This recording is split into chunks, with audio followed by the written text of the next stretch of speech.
தேர்தலில் வெற்றி பெற்று மக்களுக்கு ஒரு வாக்குறுதியை கூட நிறைவேற்றாதவர் தங்க தமிழ்ச்செல்வன் என்று தேனி நாடாளுமன்ற அதிமுக வேட்பாளரும் துணை முதலமைச்சருமான பன்னீர்செல்வத்தின் மகனுமான ரவீந்திரநாத் குமார் கேள்வி எழுப்பியுள்ளார். தேனி நாடாளுமன்ற தொகுதி அதிமுக வேட்பாளர் OPS ரவீந்திரநாத் குமாருக்கு ஆதரவாக வருவாய்த்துறை அமைச்சர் RB உதயகுமார் வாக்கு சேகரித்தார்.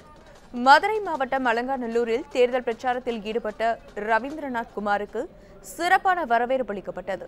தாரை தப்பட்டை மற்றும் நாதமேளம் இசைத்து சிறப்பான வரவேற்பு அளிக்கப்பட்டது.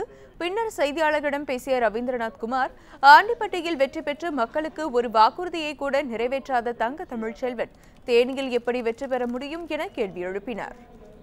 ரெக்கார்டு பூர்வமாக உங்களுக்கு நிறைய கொடுப்போம்.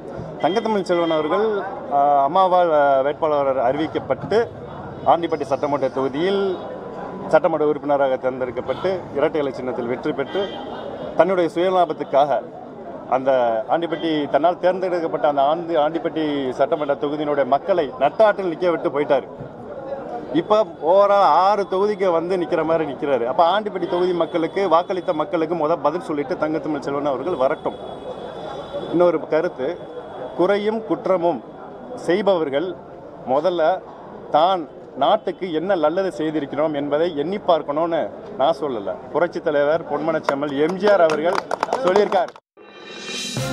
இது போன்ற முக்கிய வீடியோக்களை உடனுக்குடன் தெரிந்து கொள்ள நியூஸ் ஜே யூடியூப் சேனலை சப்ஸ்கிரைப் செய்யுங்கள்.